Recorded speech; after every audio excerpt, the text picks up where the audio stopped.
하나님의 말씀은 느헤미야, 구약 느헤미야 8장 1절부터 3절 그리고 8절과 9절의 말씀입니다.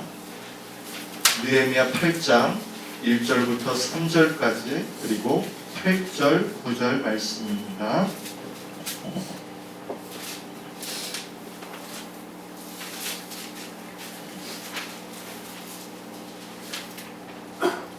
우리 찾으셨으면 한 목소리로 합독하겠습니다. 시작.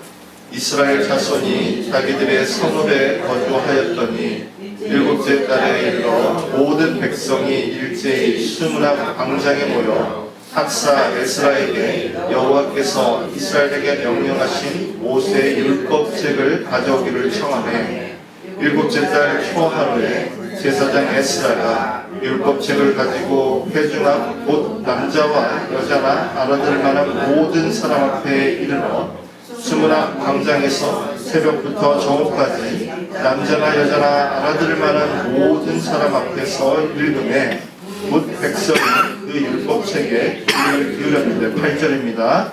하나님의 율법책을 낭독하고 그 뜻을 해석하여 백성에게 그 낭독하는 것을 다 깨닫게 하니 백성이 율법의 말씀을 듣고 다 우는지라. 총독 느헤미야와 제사장 겸 학사 에스라와 백성을 가르치는 레위 사람들이 모든 백성에게 이르기를 오늘은 너희 하나님 여호와의 성일이니 슬퍼하지 말며 울지 말라 하고. 아멘. 참고로 특별 새벽 예배 때 제가 하나님께 홀림 부르심을 받았습니다.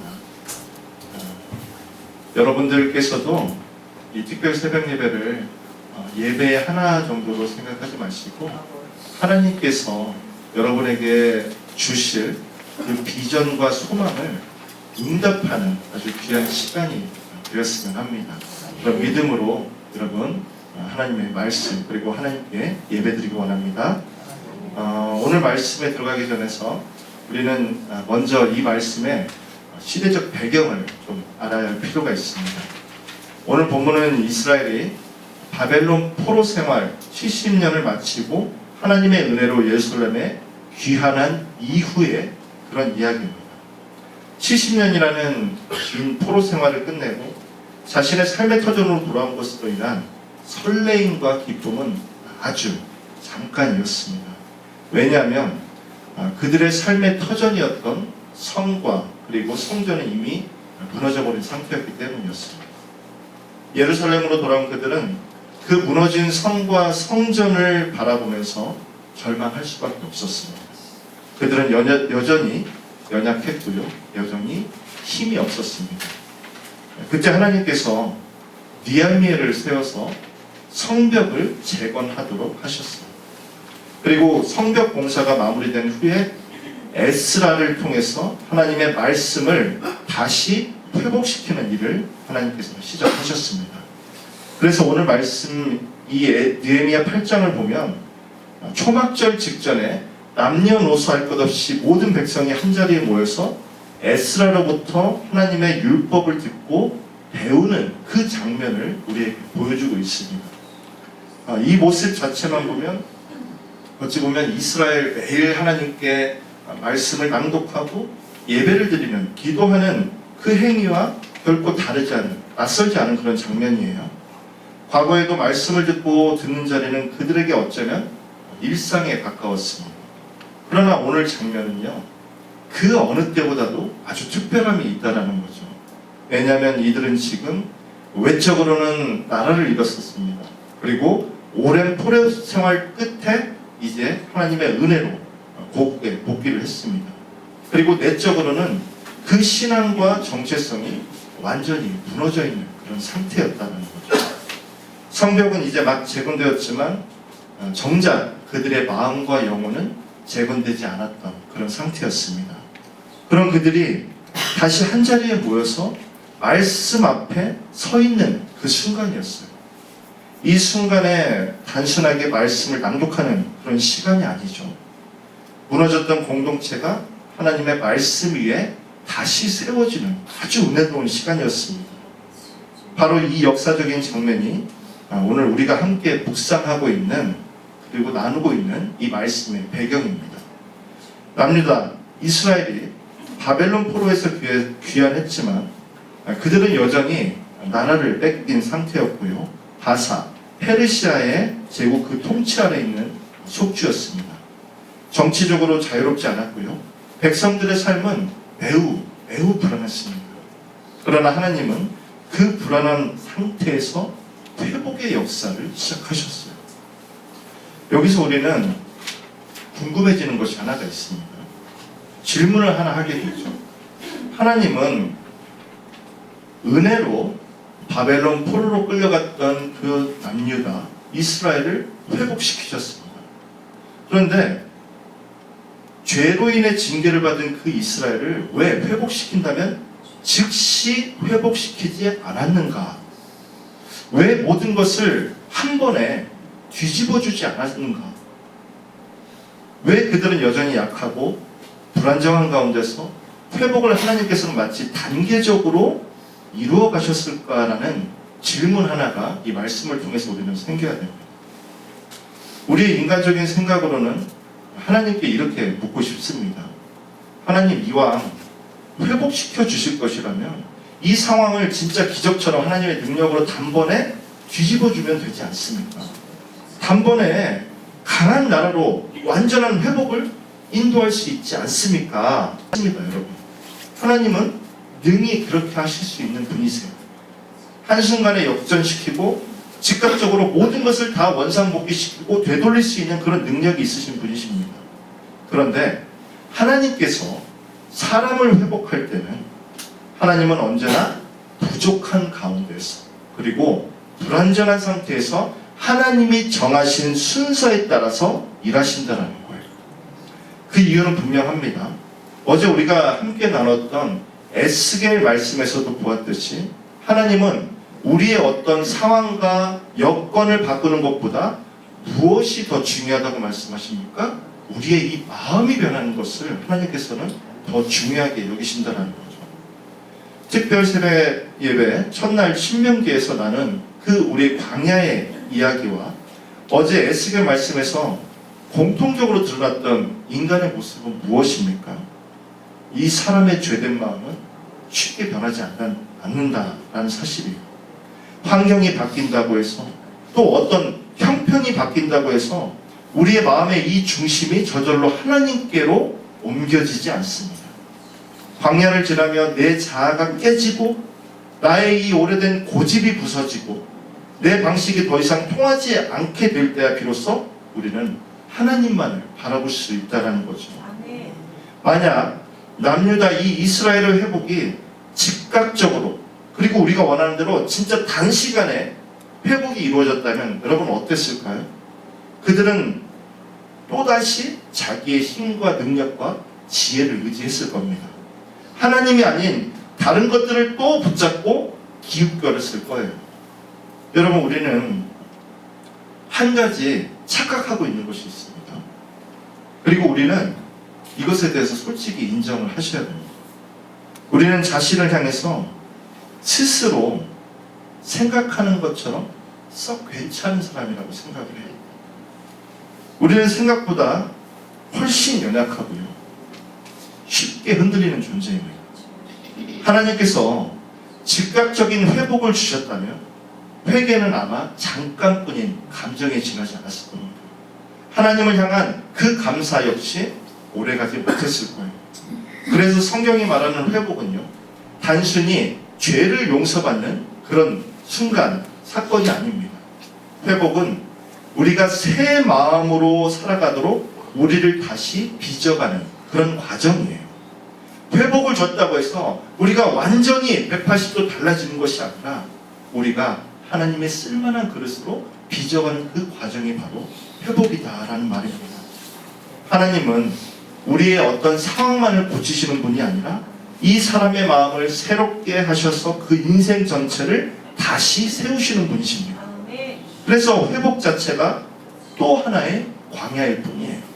또 하나의 훈련장일 뿐입니다. 우리는 늘 성급합니다.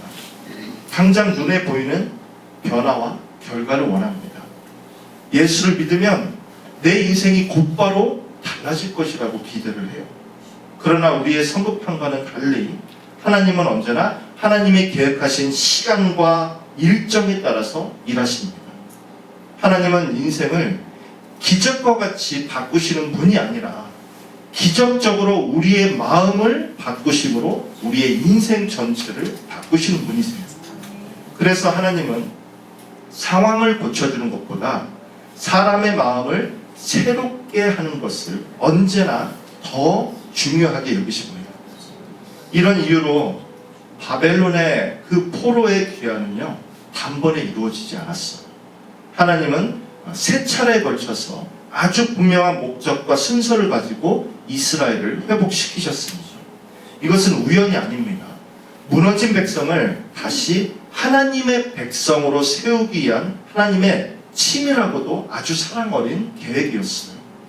이런 하나님의 회복의 방식은 바벨론 포로 이후에 이스라엘이 고국으로 돌아오는 그 귀환하는 과정 속에서 잘 드러납니다. 여러분 잘 아시는 대로 바벨론을 포로로 끝내고 남유다는 총 3차례에 걸쳐서 귀환을 하게 돼요.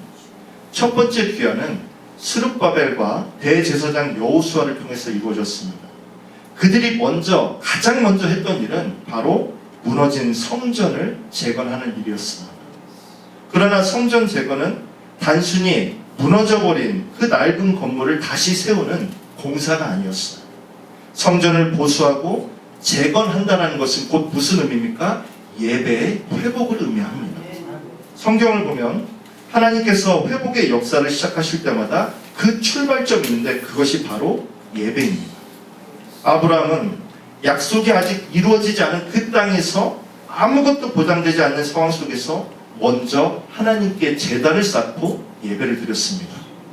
야곱은 인생의 가장 밑바닥에서 도망자 신세로 광야에 쓰러져 잠들었다가 베델에서 하나님을 만난 그 자리에 하나님의 집이라고 고백하면서 예배의 자리로 삼았습니다. 출애굽 역시 여러분 단순한 하나님의 구원 사건이 아닙니다. 그들을 해방하는 사건이 아니에요. 하나님께서는 출애굽 전에 모세를 부르시면서 분명히 이렇게 말씀하십니다. 출애굽 3장 12절을 통해서 이 산에서 하나님을 섬기게 하려 하십니다. 모세가 콜링을 받았던 그 호렙산 시내산에서 바로 하나님께 다시 예배를 드리는 것, 이것이 바로 하나님이 그들을 출애굽한 목적이라는 것이죠. 사사시대의 극심한 혼란 속에서도 사무엘은 전쟁을 준비하지 않았습니다. 무엇을 먼저 했습니까? 번제를 드렸습니다. 신약교회의 시작 또한 마찬가지예요. 교회는 어떤 조직을 개편하고 어떤 제도를 만들기 이전에 성령의 임재 가운데 말씀과 기도에 전념하는 예배 공동체로 하나님께서는 세우셨습니다. 이 모든 장면이 말해주는 것은 분명해요. 하나님의 회복은 언제나 하나님을 다시 중심에 모이는 예배로 시작하십니다. 왜냐하면 인간은 예배하는 존재로 창조되었기 때문입니다. 시편 29편 2절에서 말씀하십니다.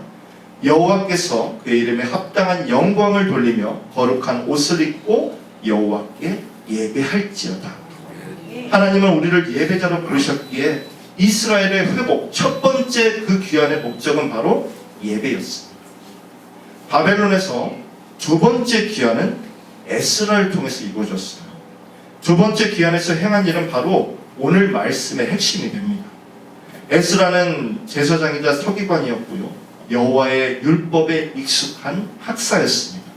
그렇다면 하나님께서는 이 에스라를 통해서 과연 무엇을 회복시키고자 하셨는가? 바로 말씀이에요. 하나님은 예배가 회복된 그 자리에 말씀으로 회복을 하셨습니다. 왜냐하면 예배가 말씀 위에 서지 않으면 예배는 무엇이 돼요? 형식에 지나지 않습니다. 말씀 없는 열심은 잠깐은 뜨거울 수 있어요. 그러나 오래가지 못합니다. 말씀이 없는 예배는 결국 껍데기일 뿐입니다. 그리고 세 번째 귀환은 느헤미야를 통해서 이루어졌어요. 느헤미야는 성벽을 재건했습니다. 성벽은요 단순한 방어시설이 아닙니다. 그것은 하나님의 백성으로서 공동체 정체성 그리고 거룩한 경계를 회복하는 일이었습니다. 성벽이 무너지면요, 공동체도 무너집니다. 경계가 사라지면 하나님의 백성은 세상 속에서 자기 자신의 정체성을 잃어버리게 됩니다. 사랑하는 성도 여러분, 이 세 단계에 걸친 회복의 과정을 여러분 한번 자세히 보십시오. 하나님의 일하심은요, 결코 우연이 아닙니다. 하나님은 정확한 계획과 순서를 가지고 회복시키셨어요. 그 순서는 먼저 무엇이었습니까? 예배의 회복이 있었고요, 말씀의 회복이 있었고, 그리고 공동체의 회복이 있었습니다. 이 세 가지는 따로 분리된 것이 아니에요. 예배가 회복되면 말씀이 회복되는 것이고, 예배와 말씀이 회복되면 그 공동체는 자연스럽게 회복된다라는 말입니다. 이것은 단지 과거 이스라엘의 이야기가 아니라 오늘 하나님께서 우리의 삶과 우리의 교회에 회복시키실 변하지 않는 하나님의 방식입니다. 이 영적 흐름 속에서 오늘 본문인 느헤미야 8장은요, 매우 중요한 자리를 차지합니다. 성벽 제거는요, 느헤미야 개인에게나 공동체에게나 아주 충분히 자랑할 만한 그런 놀라운 업적이었습니다. 그는 대적들의 조롱과 위협 속에서 한 손에는 연장을 들었고요, 다른 한 손에는 무기를 쥔 채 밤낮 없이 그 성벽 재건 공사를 진행해야 했습니다. 내부의 분열과 또 생명의 위협이 있었지만 단 52일 만에 성벽이 완성이 되었습니다. 그러나 느헤미야는 그것을 자랑하지 않았습니다. 느헤미야는 성벽을 완성한 후에 자신이 이 놀라운 일을 행했다라고 그 업적을 내세우지 않았습니다. 무엇을 했습니까? 느헤미야는 에스라를 불러서 하나님의 말씀을 읽게 한 것이에요. 그런데 여러분, 오늘 본문을 보시면 아주 놀라운 장면이 있습니다. 느헤미야가 에스라를 불러서 백성들에게 하나님의 말씀을 선포하는 이 그림 속에서 말씀을 요구한 쪽이 지도자가 아니었다는 거예요. 너희 이제부터는 성전도 재건됐고 성벽도 재건됐으니 말씀을 좀 들어야 된다, 이렇게 명령한 것이 아니라 그 자리에 모인 백성들이 말씀을 먼저 요구했다는 겁니다. 느헤미야 8장 1절은 이렇게 기록합니다. 모든 백성이 학사 에스라에게 나와 율법책을 가져다가 우리에게 읽어달라 하니, 여러분, 이 장면이 바로 말씀의 회복이에요. 우리는 말씀의 회복을 오해합니다. 설교를 잘하고 말씀이 감동적으로 선포되면 그 말씀이 살아있다라고 말합니다. 물론 그것도 중요해요. 그러나 성경이 말하는 말씀의 회복은요, 우리의 생각과는 다른 것입니다. 말씀이 회복되었다는 것은 그 말씀이 잘 전해지고 전달되는 것이 아니라 말씀을 듣고자 하는 그 마음이 다시 살아났다는 거예요. 내가 말씀을 들어야겠다. 내가 이 말씀이 없으면 살 수가 없다. 우리가 다시 하나님 말씀 앞에 서야 한다. 이 간절한 마음이 공동체 안에서 살아서 움직이고 역사하는 것, 그 회복이 바로 말씀의 회복입니다. 말씀이 회복되면요, 사람이 변합니다. 공동체가 변하고 그제서야 비로소 하나님께서 일하기 시작하십니다. 그래서 느헤미야 8장은요, 성벽의 그런 건축의 완성이 아니라 말씀 앞에 다시 서게 된 백성의 회복을 말씀하는 거예요. 말씀이 살아나자 공동체가 자연스럽게 회복이 되었습니다. 바벨론 포로 기간 이스라엘은 성전을 잃었고요, 그들의 공적 예배를 잃어버렸습니다. 율법이 완전히 사라지진 않았지만 체계적인 신앙교육과 종교 활동은 자유스럽게 할 수 없었습니다. 그러니까 그들은 말씀이 생명인데 말씀을 제대로 가르칠 수 없었고요, 들을 수 없었던 그때가 바로 바벨론의 포로 시대였습니다. 그런데 드디어 백성들이 하나님의 말씀을 듣게 되었습니다. 여러분, 그것이 얼마나 감격이었겠습니까? 에스라가 말씀을 읽을 때 백성은 울었습니다. 감동 있는 설교를 해서가 아닙니다. 감정을 흔드는 말솜씨를 가진 것도 아니었습니다. 바로 하나님의 말씀이 변화된 그들의 마음과 그들의 삶 한가운데로 들어왔기 때문이에요. 말씀을 통해서 하나님을 깊이 알 수 있었기 때문입니다. 히브리서 4장 12절에서 말씀합니다. 하나님의 말씀이 살아있고 활력이 있어 좌우의 날선 어떤 것보다도 예리하여 혼과 영과 관절과 골수를 찔러 쪼개기까지 하며. 여러분, 말씀은요 언제나 살아있습니다. 말씀이 이토록 살아있음에도 정작 나 자신에게 생명력이 없다. 이것은 무엇을 의미합니까? 말씀의 능력이 아니에요. 바로 말씀을 듣는 우리의 마음의 문제입니다. 사랑하는 성도 여러분, 우리 교회도 지난 38년 동안 이곳 서부 매사추세츠 지역 한인교회로 세워져 왔습니다. 하나님은 분명히 홍해를 가르치는 것과 같은 영적 부흥의 순간들을 우리 교회를 통해서 경험하게 하셨어요. 그러나 어느 순간 우리는 그 홍해의 기적만을 기준 삼아서 더 크고 더 눈에 띄는 기적들을 하나님께 요구하고 있었는지도 모릅니다. 뚜렷한 비전 없이 현실에 그냥 안주하는 그런 교회였을지도 몰라요. 주님, 여기가 좋사오니. 베드로의 그 고백처럼 지금 이 상태를 유지하려는 마음이 우리 안에 있었는지도 모릅니다. 살아 움직이는 신앙이 아니라 그냥 현실에 머물러 있는 신앙이었을지도 몰라요. 그러나 하나님은 우리 교회를 여기까지 인도하신 이유를 다시 깨닫게 하기를 원하십니다. 그리고 이제는 광야에서처럼 우리가 하나님만을 바라보며 나아가기를 원하세요. 그 하나님의 뜻에 순종하기 위해서 우리에게 필요한 것은 바로 회복입니다. 그 중에서 가장 먼저 회복되어야 할 것은 예배의 회복입니다. 예배는 하나님께 드리는 우리의 마음과 영적인 태도의 표현이에요. 지금 여러 집사님들의 헌신으로 교회 곳곳을 보수를 하고 있습니다. 성도분들도 여기에 동참하고 계십니다. 우리가 예배를 위해서 환경을 정비하고 공간을 가꾸고 최선을 다하는 이유는요, 사람들에게 보여주기 위한 것이 아닙니다. 우리 교회 이렇게 아름답고 이렇게 깔끔하고 너희들 와서 좀 봐라. 여러분, 이것이 아니에요. 바로 하나님께 드리는 예배이기 때문입니다. 하나님은요, 하자 있고 불량한 그 재물을 기뻐 받으시지 않으십니다. 말라기 1장 8절에 너희가 눈먼 것을 제물로 드리는 것이 어찌 악하지 아니하냐라고 말씀합니다. 우리는요, 광야에서 천막을 치고도 예배할 수 있습니다. 어떠한 환경에서도 우리는 하나님을 예배할 수 있어요. 그러나 하나님께서 허락하신 이 교회에서 단 한 번의 예배를 드리더라도 가장 깨끗하고 가장 아름답고 하나님 받으시기에 가장 최고의 예배를 드리자, 이 마음입니다. 왜 우리가 주일날 가장 깨끗한 옷을 입습니까? 하나님 앞에 왜 가장 좋은 옷을 입습니까? 내가 한 번의 예배를 드리더라도 하나님, 제가 이 마음을 가장 좋은 것을 하나님께 드리겠습니다. 이것이 바로 예배자의 마음이에요. 그리고 예배의 회복 뒤에는 반드시 말씀의 회복이 뒤따라야 합니다.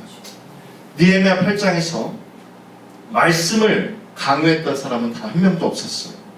백성 스스로가 그 말씀을 갈망했습니다. 제발 우리에게 말씀을 들려주십시오라고 요청을 했습니다. 설교의 은혜는요, 설교자의 능력과 말솜씨에 있지 않습니다. 말씀을 듣는 준비된 마음에서 설교의 은혜가 결정이 됩니다. 성령으로 충만한 마음이 있을 때 그 설교의 말씀이 만약 가감없는 하나님의 진리라면 그것은 곧 나에게 생명의 양식이 됩니다. 사랑하는 성도 여러분, 하나님은 지금 우리 교회를 다시 예배자로 부르십니다. 다시 진리의 말씀 앞에서는 공동체로 부르고 계십니다. 예배와 말씀이 회복될 때 하나님께서는 반드시 무엇? 그 공동체를 다시 새롭게 하십니다. 이것이 바로 느헤미야 8장을 통해서 하나님께서 우리에게 보여주신 회복의 방식입니다. 하나님은 이스라엘에게 홍해를 가르치는 놀라운 기적을 행하셨습니다. 그러나 홍해를 건넌 이후에 하나님은 그들을 곧바로 약속된 땅으로 인도하지 않았어요. 대신 광야를 인도하셨습니다. 그 광야에서는 하나님의 기적보다는 하나님의 순종을 배우는 시간이었습니다.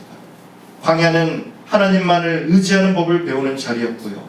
하나님의 말씀에 전적으로 순종하는 백성으로 빚어가는 그런 시간이었습니다. 성도 여러분, 광야에서처럼 하나님만을 의지하며 순종하는 교회가 되는 것, 이것이 바로 앞으로 우리 교회를 향한 하나님의 비전입니다. 광야는 새의 일을, 그 환경을 단번에 바꾸는 기적이 아닙니다. 오늘도 우리가 걸어갈 그 광야의 새 일은 말씀을 통해서 우리 이 사람의 마음을 변화시키는 과정입니다. 그것이 바로 하나님이 우리에게 주실 기적이기 때문이에요. 에스겔의 말씀이 선포되었을 때 백성들의 그 상황과 여건은요, 달라지지 않았습니다. 그들은 여전히 연약했어요. 그들은 여전히 힘이 없었습니다. 에스겔의 말씀이 선포되었을 때 무엇이 달라졌습니까? 그들의 마음이 갈라졌습니다. 돌같이 굳어있던 마음이 쪼개졌고요. 그 갈라진 마음 위에 하나님의 뜻을 향한 순종이 시작이 되었습니다. 마찬가지입니다. 우리에게 필요한 것은요, 더 자극적인 메시지가 아닙니다. 우리에게 필요한 것은 예배 가운데 선포되는 생명의 말씀이 우리의 심령의 골수를 쪼개고 그 말씀 앞에서 내 마음이 갈라지는 은혜입니다. 선포되는 말씀이 살아있어야 할 뿐만 아니라 그 말씀을 듣는 우리의 마음도 생명의 양식을 간절히 구하는 마음으로 여러분 말씀을 사모하셔야 합니다. 성도 여러분, 사람들이 몰려와서 우리 교회가 부흥할 것이다, 막연한 기대는 여러분 내려놓으셔야 합니다. 가만히 앉아서 숫자가 늘어나기를 기다리는 것은 교회의 사명이 아닙니다. 말씀 앞에서 마음이 갈라지고 성령의 역사로 삶이 변화된 그 한 사람 그 자체로 교회가 돼서 직장에서, 학교에서, 가정에서, 그리고 세상 속으로 파송되는 것, 이것이 하나님이 우리 교회에 맡기신 사명입니다. 하나님 나라의 확장과 복음이 땅끝까지 흘러가는 그 시작은 항상 말씀에 온전히 붙들린 한 사람으로부터 시작이 됩니다. 말씀을 통해 우리의 마음이 갈라지고 그 변화된 마음으로 이전에 하지 못했던 그 순종의 자리로 나아가며 우리 한 사람 한 사람이 하나님의 교회로서 세상 가운데 우뚝 서는 것, 그것이 하나님께서 우리 교회를 통해서 지금 이루고자 하실 새 일입니다. 사랑하는 성도 여러분, 이번 한 해 말씀 앞에 다시 서는 은혜가 충만하길 원합니다. 예배자로 다시 부르시는 하나님의 응답에 응답하며 갈라진 마음 위에 순종의 열매를 맺는 복된 공동체, 회복된 공동체가 되기를 주님의 이름으로 축원합니다. 우리 이 시간 찬양 함께 하길 원합니다. 아무도 예배하지 않는 함께 찬양하고 이후에 우리 어제와 같이 개인부터 이 세상을 위해서 우리가 정말로 합심해서 뜨겁게 기도하는 그런 시간을 갖겠습니다.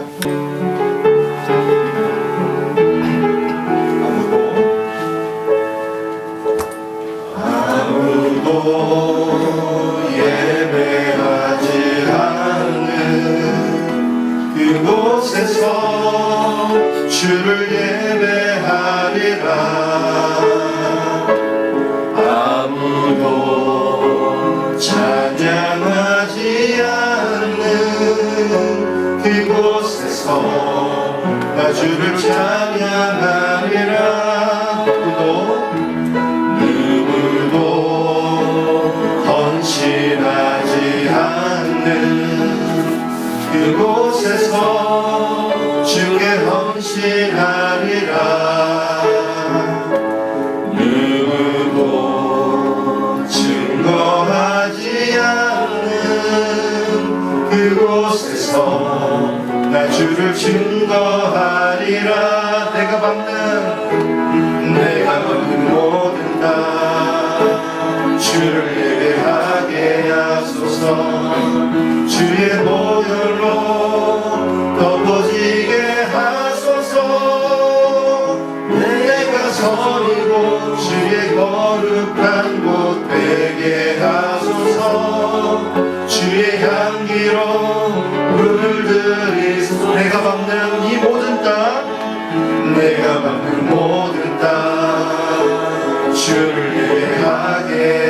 하소서. 주의 보혈로 덮어지게 하소서. 내가 섬이고 주의 거룩한 곳 되게 하소서. 주의 향기로 물들이소서. 우리 이 시간 다 함께 기도하기 원합니다. 가장 먼저 우리 각자의 기도 제목을 하나님 앞에 낱낱이 고백하고 낱낱이 하나님 앞에 내놓길 원합니다. 여러분, 하나님께서는요, 우리가 때로는 너무나 힘이 들어서 기도하지 못할 그 순간에 우리의 작은 시름소리도 놓치지 않으시고 반드시 응답하시는 하나님이십니다. 우리 그 하나님을 믿고 여호와께 소망을 두는 그 간절한 마음으로 이 시간 각자가 가지고 있는 기도 제목, 내 건강의 문제, 내 어떤 재정의 문제, 내 개인적인 관계의 문제 다 하나님 앞에 내어놓고 이 시간 우리 개인을 위해서 기도하기 원합니다. 하나님 아버지 감사합니다. 아버지 하나님, 하나님께서 이제껏 은혜로 아버지 저를 인도하셨습니다. 아버지, 내가 나된 것 자체가 다 하나님의 은혜임을 믿습니다. 아버지, 그러나 우리는 여전히 여전합니다. 하나님 앞에 정말 인간적인 것, 세상적인 것, 우선 하나님 앞에 불평하고 언망을 드려봤습니다. 주여 아버지, 그러나 이제 우리의 삶을 돌아보며 나의 지난날을 돌아보면 어느 한 사람 한 사람 하나님의 손길이 맞지 않은 곳이 없었고 하나님의 은혜가 없는 곳이 아버지 없었음을 믿습니다. 이제 그 하나님만을 소망하기를 원합니다. 아버지, 이 안에 영적인 충만함 허락하여 주시옵소서. 성령이 이 마음을 움직이시고 성령이 주인 되셔서 아버지 온전히 하나님께 이 생명이라도 바칠 수 있는 그 온전한 믿음이 아버지 내 안에 있게 해 주시옵소서. 아버지, 세상이 지식을 자랑하는 것이 아니라 내가 가지고 있는 능력을 아버지 자랑하는 것이 아니라 온전히 하나님 앞에 무릎 꿇을 수 있는 가장 낮은 자의 모습으로 아버지 아주 영원하게 수 있도록 주여 아버지 이 마음을 더욱더 낮아지게 하여 주시옵소서. 더욱더 겸손하게 하여 주시옵소서. 아버지 주님을 맡겨주신 이 사람과 주님의 양들을 아버지 생명을 보고 목숨을 걸고 지키는 아버지 목자의 마음을 가까이 주시옵소서. 주여 아버지, 이 마음을 하나님께서 변화시킬 수 있음을 믿습니다. 주님께서 아버지께서 변화시킬 수 있음을 믿습니다. 아버지 슬픔, 아버지 내 인생에 필요한 것들 너무나도 많지만 그러나 내가 먼저 하나님의 나라와 의를 구할 때 하나님의 그 모든 것을 우리에게 충족하게 아주 풍성하게 채워주시고 주시는 아버지 믿습니다. 이 마음으로 그 믿음으로 감사하게 하여 주시옵소서. 아버지, 이 마음에 영적인 대박성과 아버지 영적인 아버지 시간 변동이 안에 있게 하여 주시옵소서. 주여 아버지, 이 마음에 하나님의 사명을 받고 비전을 받는 그런 꿈꾸는 아버지 꿈꾸가 되게 하여 주시옵소서. 주여 아버지 이 시간 우리 가정과 교회 공동체를 위해서 함께 기도하기 원합니다. 특별히 우리 교회에 환우들이 많습니다. 우리 안정인 권사님께서 지금 뉴욕에 계시면서 또 다리에 수술한 그 모든 또 철심을 또 빼는 그런 수술을 받아야 할지도 모른다고 말씀을 하십니다. 우리 권사님 회복하게 해달라고 우리 간절히 기도합시다. 그리고 우리 조련신 권사님께서도 몸이 연약하십니다. 우리 최객지 권사님 몸이 연약하시고요. 그리고 우리 이명로 집사님 다 아시는 대로 간절한 우리의 기도가 필요합니다. 우리 또 김경숙 집사님도 필요하고 이성우 집사님 또 여러 우리 교회 환우들이 있습니다. 그 환우들을 위해서 우리가 간절히 기도합시다.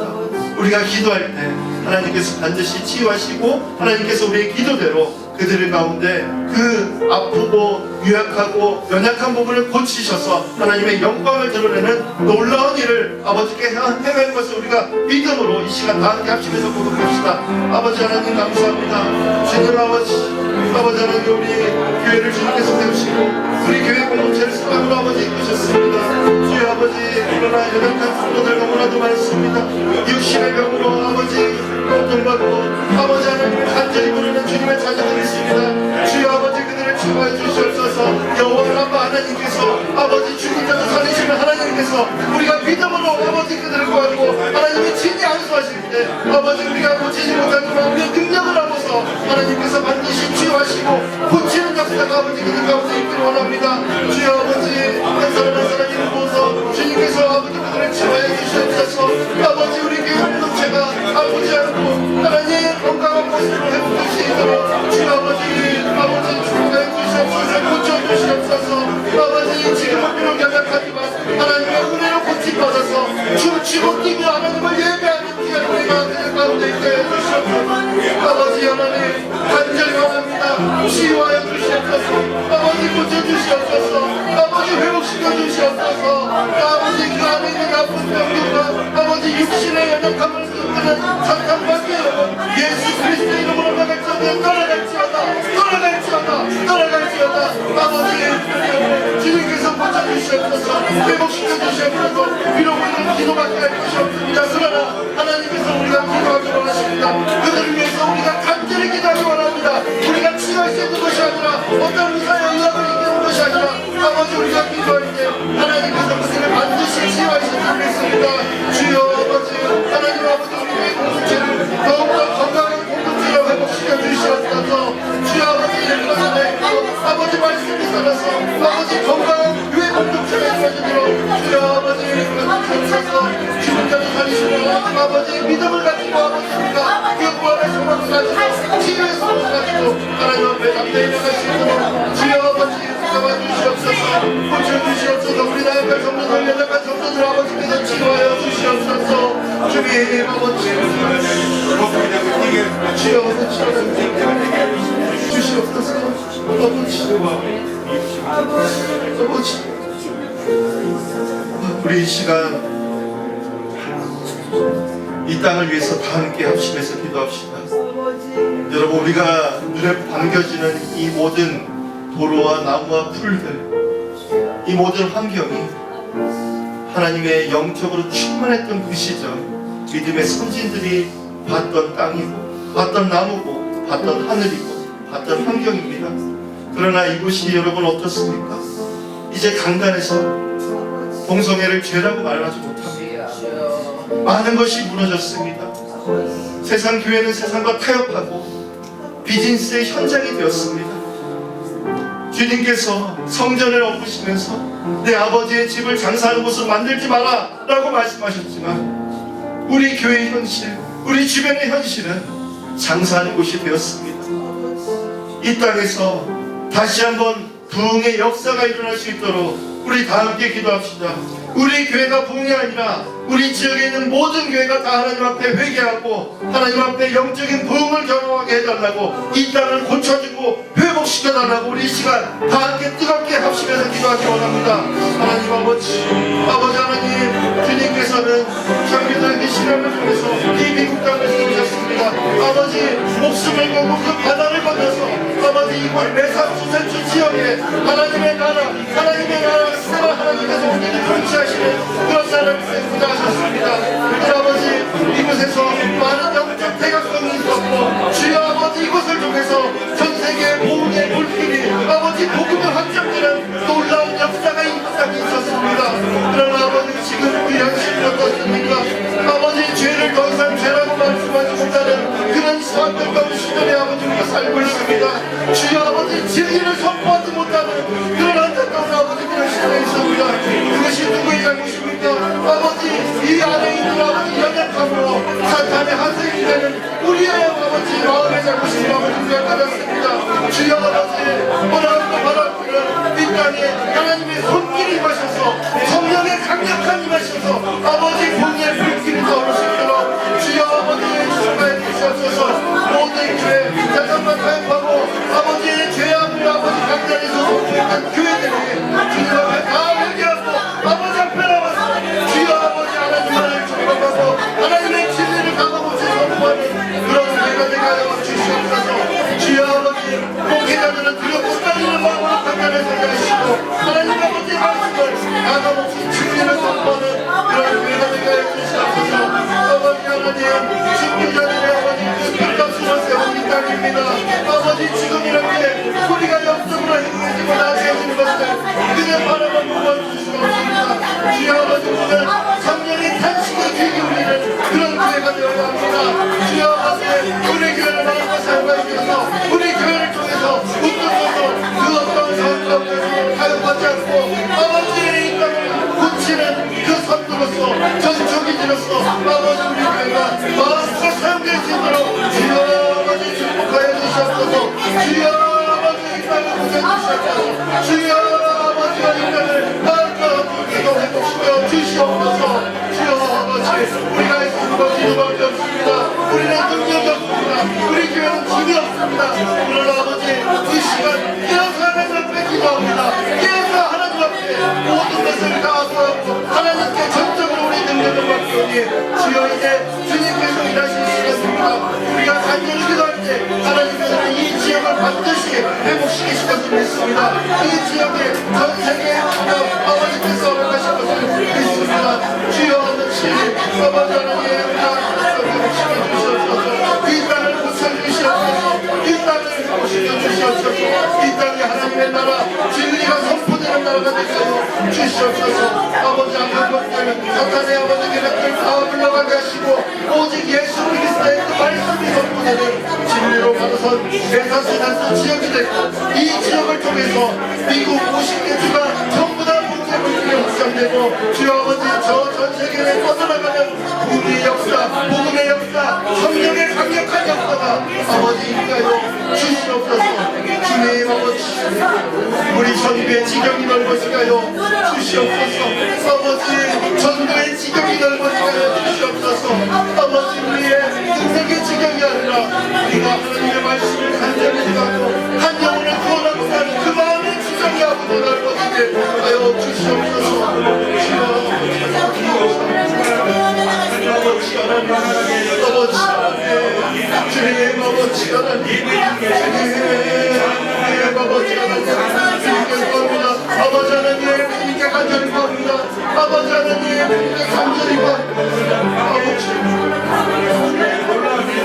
아버지 인적인 주님의 이 예언상도에 시작을 주여 아버지 이 예언 그렇다니 주님 아버지 예수 그리스도의 주님의 보좌를 하여 주시옵소서.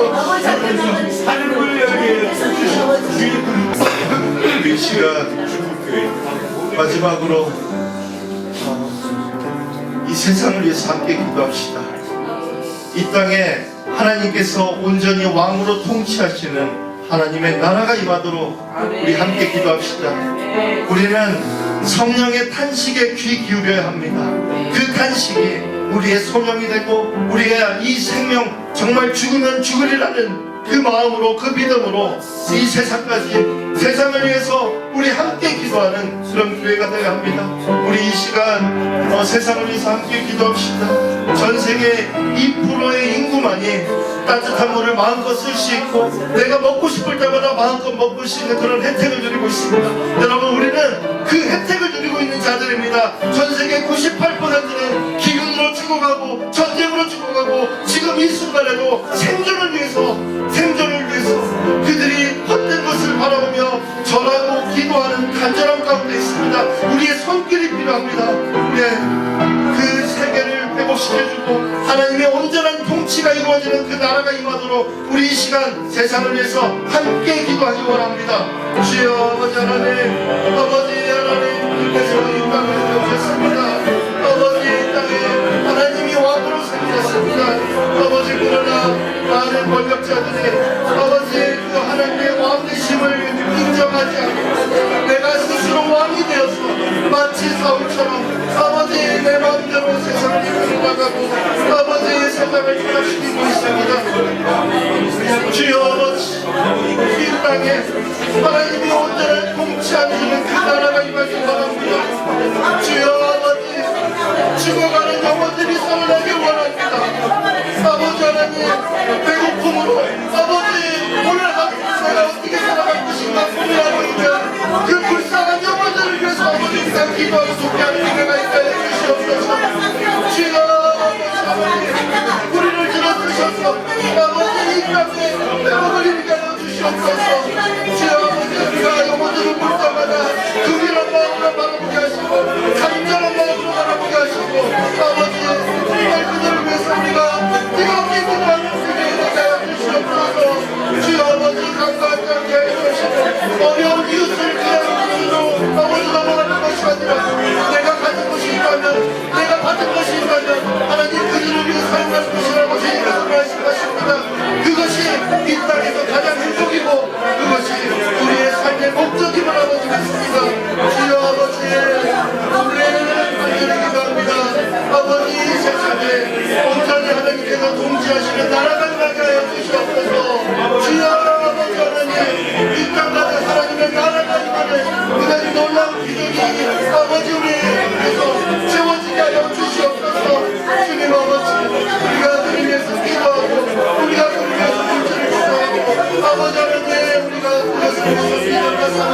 말씀으로 보장하는 그런 우리가 되어 주시옵소서. 주여 아버지 우리는 약하지만 하나님의 능력을 힘입어 아버지 우리가 할 수 있음을 믿습니다. 아버지 우리는 지혜가 없지만 성령께서 우리를 인도하실 것이라고 믿습니다. 주여 아버지 매일 이 세상을 위해서 우리가 기도하는 때우리가 해주시옵소서. 주여 아버지 우리가 하나님 앞에 기도하는 우리 기도하는 아버지 우리가 해주시옵소서. 주님 아버지 우리의 삶에 부족한 것이 아니라 또 함께 먹고 살고 아버지 병자와 약자를 아버지 아버지께서 돌보시는 하나님께 예수 그리스도의 성품 닮아서 아버지 주님 앞에 나가게 해주시옵소서. 아버지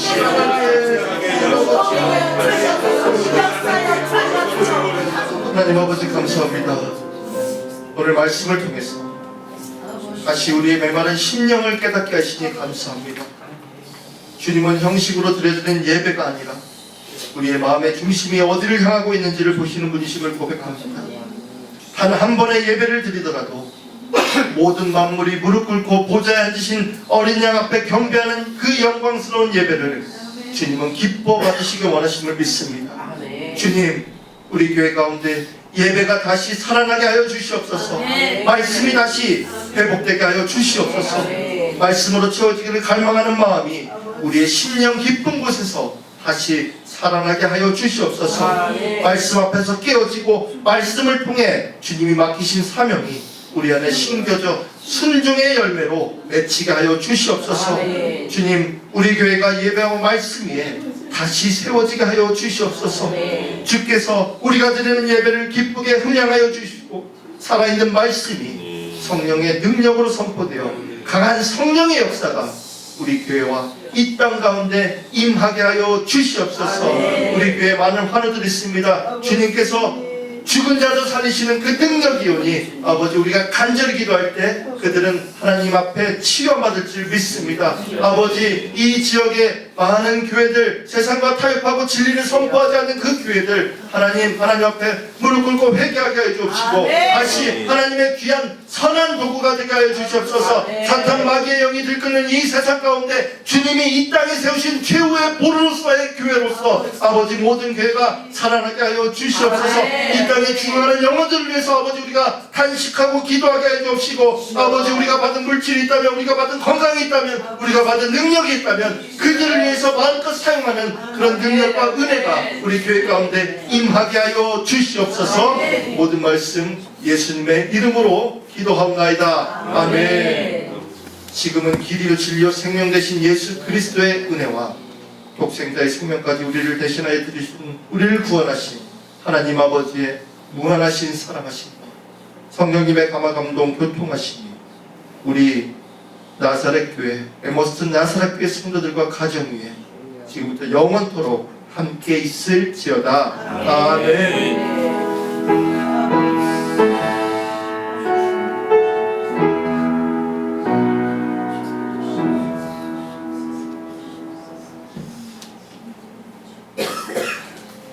우리 시간 기도하시고 계속 기도 이어서 하시고요. 돌아가실 때는 준비되어 있는 간단한 가방 나누고 또 가실 때 가져가시면 되겠습니다.